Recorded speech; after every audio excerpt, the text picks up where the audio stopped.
Bismillahirrahmanirrahim. Assalamualaikum warahmatullahi wabarakatuh. Rabbi shrah li sadri wa yassir li amri wahlul 'uqdatam min lisani yafqahu qawli. Allahumma la sahla illa ma ja'altahu sahla wa anta taj'al hasna idza syi'ta sahla.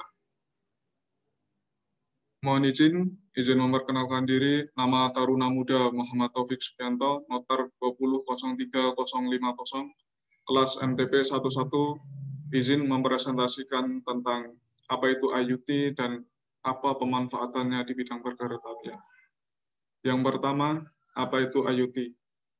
Dalam pengertian sederhana, IoT adalah konsep dasar yang menghubungkan perangkat satu dengan perangkat lainnya termasuk kulkas, televisi, mesin cuci, lampu, smartphone, mobil, dan masih banyak lain lagi.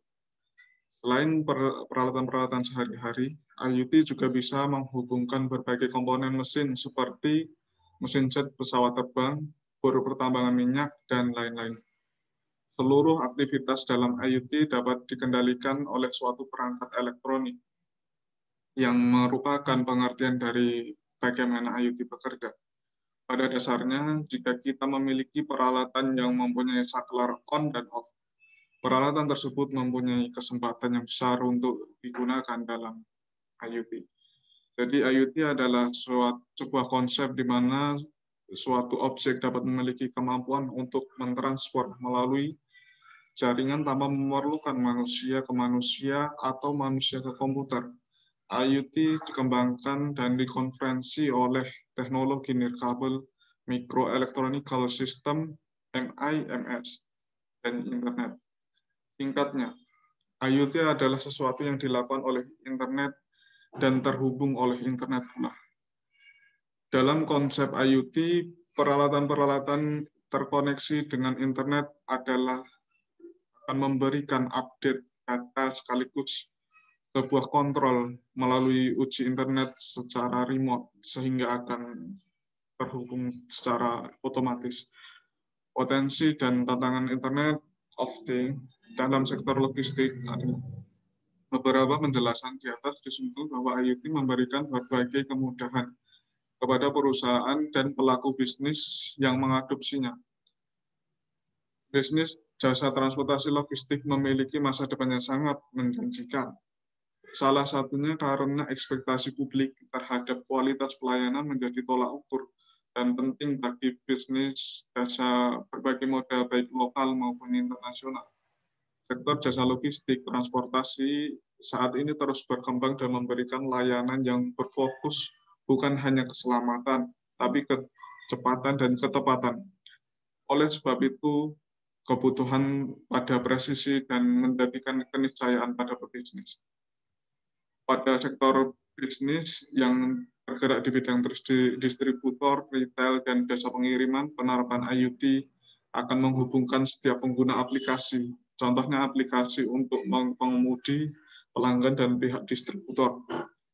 Dengan penerapan IoT, biaya operasional perusahaan akan jauh lebih murah. Hal ini dikarenakan manajemen yang ada dalam mendapatkan efisiensi dari sistem IoT. Kemudian contoh pemanfaatan IoT dalam perkeretaapian, saya mengambil 3 contoh. Yang pertama adalah MEPIT. MEPIT adalah Multi Areal Planning Indonesia.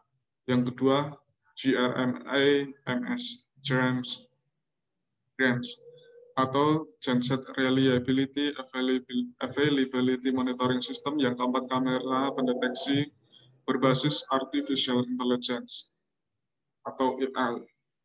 Cara kerjanya adalah, yang pertama, MEPIT, Multi Areal Planning Indonesia, adalah startup binaan MRT Jakarta yang berbasis geoinformatika, yang mengolah data geospasial atau berbasis lokasi untuk diintegrasikan. Karena pada sebelumnya data yang ada di Indonesia masih scatter atau tersebar, belum teradanya integrasi.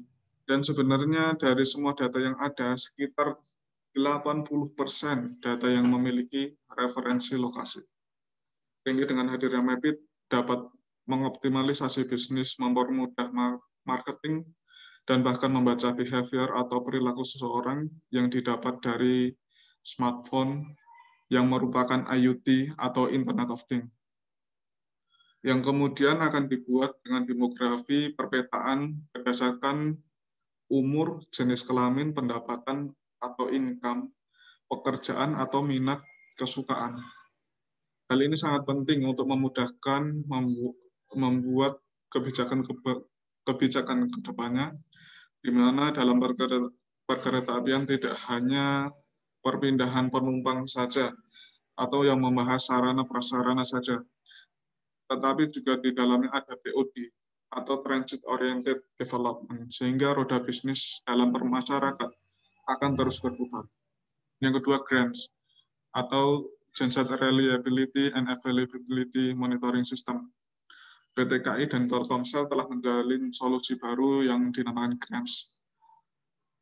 Solusi ini memonitoring performa dan kondisi genset kereta api, pembangkit listrik real time, sehingga dapat dilakukan pencegahan problem sebelum terjadinya memprediksi jadwal maintenance.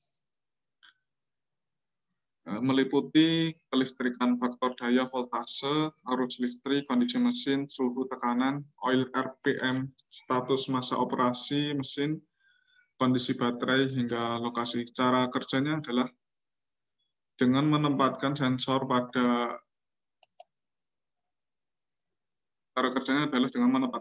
pada tempat yang dibutuhkan untuk mendeteksi dan mengenali kerusakan dan kelemahan yang akan terjadi sewaktu-waktu. Sehingga hal tersebut dapat dideteksi dan diprediksi, kemudian teknisi kereta api akan bertindak dan akan menerima notifikasi warning start, sehingga teknisi kereta api yang bertugas dapat mengambil tindakan yang diperlukan. Kemudian contoh yang terakhir adalah kamera pendeteksi berbasis artificial intelligence. AI yang disebut bahwa dilatih untuk mendeteksi orang yang berkelahi atau tindak tanduk gelisah atau orang yang dibututi dan adu mulut pertengkaran. Perangkat lunak yang akan semacam itu yang pertama di dunia dan bahwa benar-benar menguji kemampuan teknologi. Perencanaan sistem transportasi juga mengembangkan algoritma yang membuat jalur aman bagi perempuan yang berpergian, sehingga terciptanya transportasi yang aman.